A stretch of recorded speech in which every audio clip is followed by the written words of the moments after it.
approval the year's 2024, and an entity known only as Scared Ketchup has a presence on something called the interweb, a confusing network consisting of millions of individual computing devices hooked together by an omnipresent and sentient machine known only as the Googler. This dark and mysterious ketchup being is known for creating brief and bizarre entertainment vehicles called YouTubes, utilizing an all-powerful new technology with the highly appropriate moniker, artificial intelligence. Unbeknownst to most of Scared Ketchup's dedicated interweb followers, he or she or it or they at one time worked with actual human beings.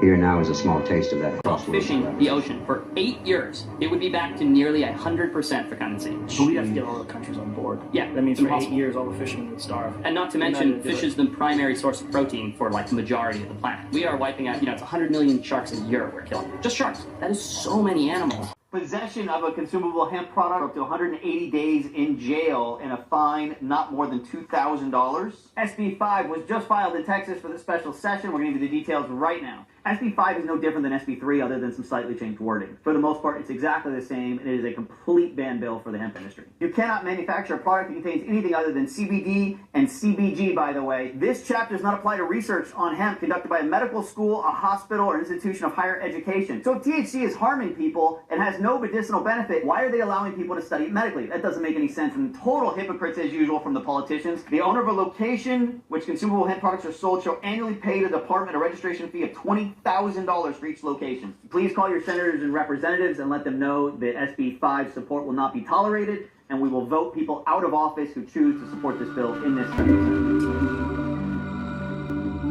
Is powerful. The way I think about it is, how do you turn your body back to its original factory settings? When a baby comes out, it's generally perfect, right? It's beautiful, it's healthy, everything works, right? And then things break down.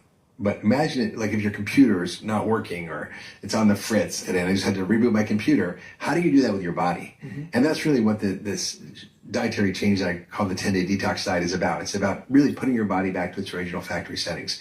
For most people, it will create a dramatic shift. If you don't get better from it, it's usually because of something more serious. One of the scariest and weirdest things you can experience. Where life doesn't feel real. You feel like you are literally looking at yourself and everything is blurry and you're living in like a video game. But what actually is it? Because a lot of people experience this, more people than you might think, but what causes it? Along with a lot of people living with this for years without realizing and not actually knowing how to get rid of it for good. So it can come from a number of different things. Sleep, anxiety, stress, not getting the right amount of rest for your body. Most commonly though, it's from an extreme type of stress and anxiety. In simple terms, derealization is actually your fight or flight, like we would have had back in the day. Where, of course, back in the OG days, our ancestors were scared and would have to pick between running away or fighting a giant bear or something. And what our mind now does for us is take us out of the moment, derealization. It's your mind basically saying, whoa, let's take a step back here, don't think about anything, and just relax. Literally forcing you to not feel real so that if the worst were to happen, it wouldn't be as scary. Now, it sounds terrifying, like, oh, so our body's just telling us, right, you're gonna die now, just relax. But it's not actually dangerous at all. I've had this hundreds of times, a lot of you guys probably have as well, but how do you actually get rid of it? I know it sounds obvious, but you have to just relax. The more you sit there thinking and worrying about it, you're feeding into the stress and anxiety, meaning you're going to stay in the derealized state because that's what your body's naturally going to do. But the more you relax into it and just accept that you are safe, nothing's going to happen, your body will start to calm down because you won't feel as stressed and anxious anymore. He was the vice president at the time of 9/11. Now, there's a whole ritual that was going on. Dick Cheney, he dies. At the same time, Mamdani, he wins the New York mayor election, the first Muslim mayor. And then 9/11, who did they say was responsible for 9/11? Muslims. Then at the same time, a UPS plane goes down. That flight number was 2976. How many people died in 9/11? 2976. What? Yes, it was not at the time, 9 people who died and 11 people injured. The same plane that crashed, the UPS plane, it was decommissioned October 26, 2014. Now, from that time to the time it crashed, it was 9 days, 11 years. You have to look at numbers, because it's the language of the universe. Jefferson and John Adams, the second and third U.S. presidents, who were best friends turned bitter rivals turned friends again. Both died on the exact same day, July 4th, 1826, which was the 50th anniversary of the Declaration of Independence they both signed. Adams' last words were reportedly, "Thomas Jefferson survives," not knowing that Jefferson had actually died just hours earlier. The odds of two of the most important founding fathers dying on the same day, on that specific patriotic anniversary, seem almost impossible. Number 2. Abraham Lincoln's son Robert Todd Lincoln was present at or nearby 3 presidential assassinations in American history. He was at Ford's Theater the night his father was shot in 1865. He was at the train station when President Garfield was assassinated in 1881. And he was in Buffalo when President McKinley was shot in 1901. After McKinley's death, Lincoln reportedly refused future presidential invitations, saying he was a jinx, making him the unluckiest presidential family member in history. Before I say the last one, make sure you hit that follow button to support the channel. Number 3. In 1838, Edgar Allan Poe wrote a novel about 4 shipwreck survivors who drew straws to see who would be killed and eaten, and the victim's name was Richard Parker. 46 years later in 1884, a real ship sank and 4 survivors were stranded at sea, and they actually killed and ate a cabin boy to survive, whose real name was Richard Parker. Poe had somehow predicted not just the scenario, but the exact name of the victim nearly half a century before it actually happened, making it one of the creepiest coincidences.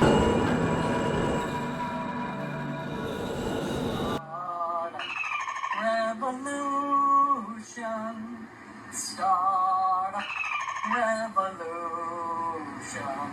On Friday, this man, Max Azzarello, set himself on fire outside of the New York City hush money trial of Donald Trump, and they're trying to make him look as crazy as possible. But what a lot of articles that I found didn't mention was the fact that Max had worked in politics and the financial industry for years. Yes, this is a real picture of him with Bill Clinton. Now, reading all these headlines, it seems like Max was a man with a death wish who just chose this way to go out. A lot of these headlines focus on Trump, and yeah, they frequently call him a conspiracy theorist, or note how he struggled with depression. What they fail to mention is Max's LinkedIn page, where if you scroll through, you will see that he was in the past employed in a number of important positions for important companies. I mean, you can even see right here, he worked on campaigns for people to get elected for governor. He worked in institutes of politics, and yeah, all throughout the financial realm. Other articles say that he posted a disturbing manifesto which makes him seem like some sort of a killer. This includes the information that he dropped on the ground before he did what he did. This booklet, in fact, was found right near the scene of what happened to Max. But I implore you, go read for yourself what he was talking about. I would definitely call this manifesto disturbing because of some of the information that's in it, but not disturbing in the same way that mainstream news is referring to it as. I mean, this was a guy that was extremely intelligent, had worked for years in politics and the financial world. And he was trying to raise some sort of an alarm with what he did. Now, unfortunately, I can't think of a way to go out that is possibly worse than that. But yeah, his Twitter is still up if you want to go check that out before it's taken down. And I just find these headlines interesting where he's called straight out the bat a conspiracy theorist instead of any of the other titles that he's held throughout his life. But rest in peace to Max. What a terrible way to die, unfortunately. But I will say that his death did get us talking.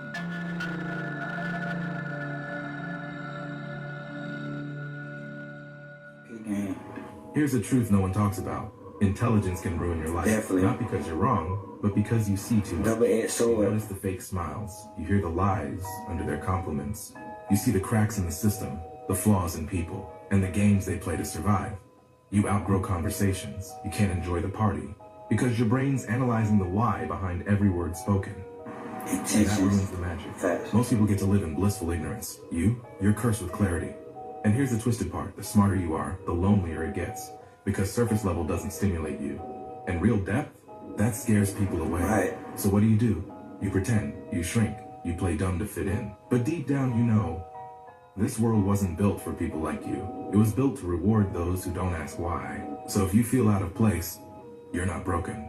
You're just awake in a world that's asleep. And that, my friend, is both your burden and your That's power. the way to get in there.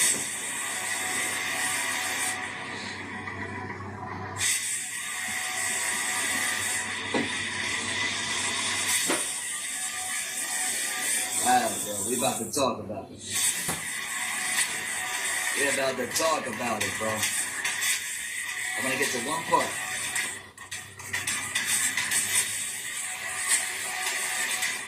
Look at that. Look at that. Let's talk about it. First of all, my name is French Dose, man. I do this for educational and entertaining purposes only. And this is the proof right here to where you know that aliens are in the ocean. There's portals in the ocean. There's lost lands, right? And cities that are in the ocean because the portals that are down there deep in the ocean, bro, Let's take another look. Look at that, bro.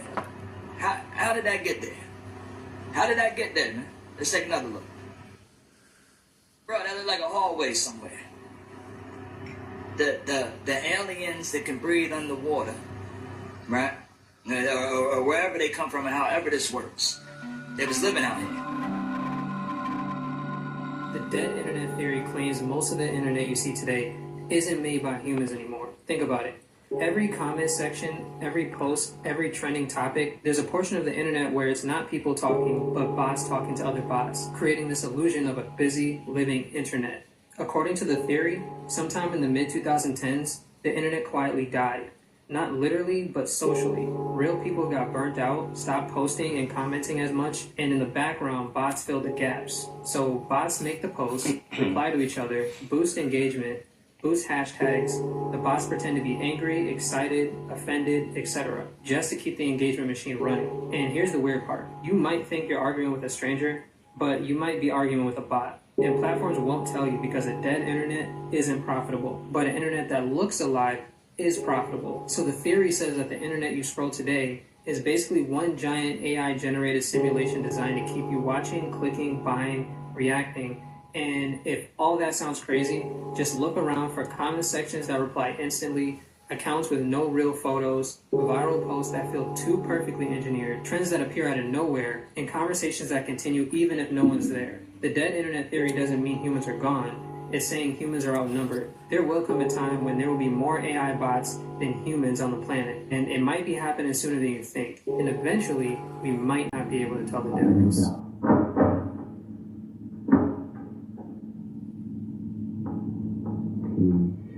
This horrifying video was captured by Anton, but on April 17, 2024, something happened that changed everything. His doorbell suddenly rang. But as he stood up and walked toward the door, the ringing turned into loud, aggressive knocking. That's when Anton knew something was wrong. Instead of opening the door, he grabbed his phone and began filming. What he captured was this.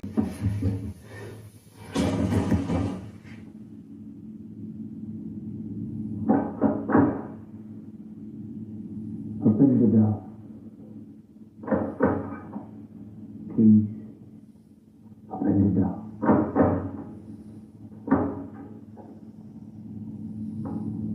Please.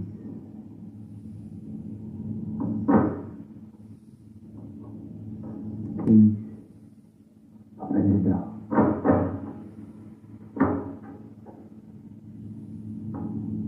Please. He stayed quiet at my door for at least 20 minutes. I just called the cops. They should be here in 10 minutes. Open the door.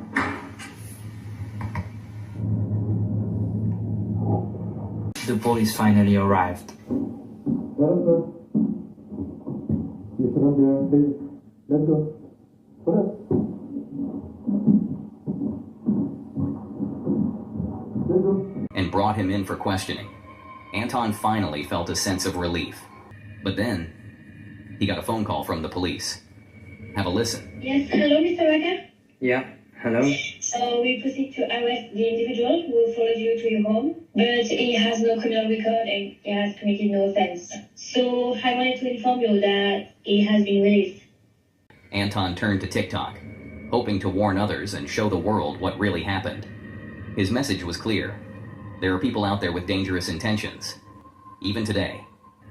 Unfortunately, not everyone makes it out safely. I left my soul on this one. I know it sounds weird, but you leave your soul for something like this. The video you just saw is Dwayne "The Rock" Johnson practically admitting he might have sold his soul. Don't you find it strange that at the end of the 90s he was nobody? He was a broke wrestler, no contracts, nothing that could lead him to success. Then, overnight, his career exploded. He ended up in the WWE, in Hollywood, all that with millions of fans. It straight up looks like a miracle. Except the video you just saw confirms the whispers that have followed his image. The Rock's career wasn't due to luck, but to a pact. They say he was offered this price, $20 20 years of glory, of strength, of muscle, and 20 years without a single scandal. Thanks to that, he became the symbol of The Rock. His body looked superhuman, his endurance almost unreal, but no one ever gives anything for free. Someone always comes back to collect. And so this year, everything changed for him. Remember, he made a frightening public appearance, looking exhausted, thinner, stripped of the mass that defined his whole persona. All his fans were shocked. But wait, the most shocking part is that according to the contract, after his 20th year, he has to give back everything he was given. And strangely enough, it's been exactly 20 years since we started to know him.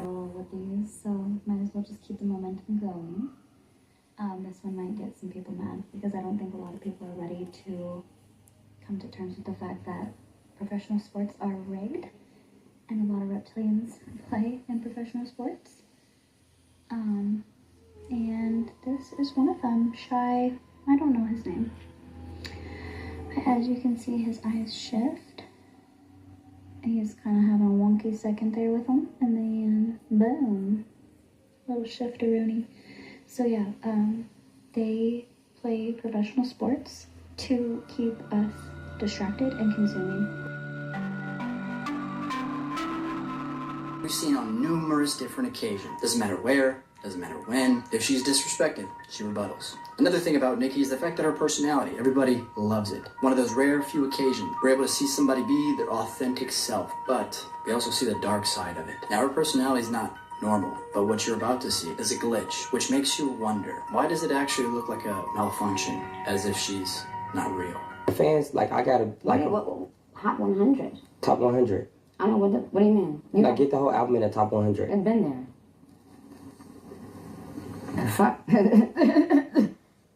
Motherfucker, you fuck. The greatest woman. You alright? Huh? You okay? Cardi B is clearly being controlled. Nobody asked me about You've probably seen this video. She freezes. So is there going to be a public registry? Because I'm going to be honest with you. He notices. Take the gift cards. Fuck everybody's present. And then to bring her back, he claps 1, 2, 3, repeats herself. She's back. Now watch this video. Pushed for alternative meat sources like lab-grown meat. So when a recent tick outbreak began causing a strange new illness, it didn't take long for people to start connecting the dots. For those who aren't familiar with these ticks or why they're such a concern, here's the deal. A bite from one of them can cause something called alpha-gal syndrome. This condition triggers an allergy to mammalian meat such as beef, pork, and lamb. In other words, once you're bitten, eating meat from mammals can actually make you sick. And seeing as Bill Gates is someone who's invested a lot of money into getting people to stop eating actual meat and instead opt for these alternative sources of meat, many are suspecting that he could be or might allegedly be behind the spread of these ticks that are causing this syndrome, just so his no-meat eating agenda could blossom. People say this sounds like a far-fetched conspiracy, but when you really look at the facts and consider everything we know about Bill Gates, you have to wonder, could there be some truth to it, or is it all just a coincidence?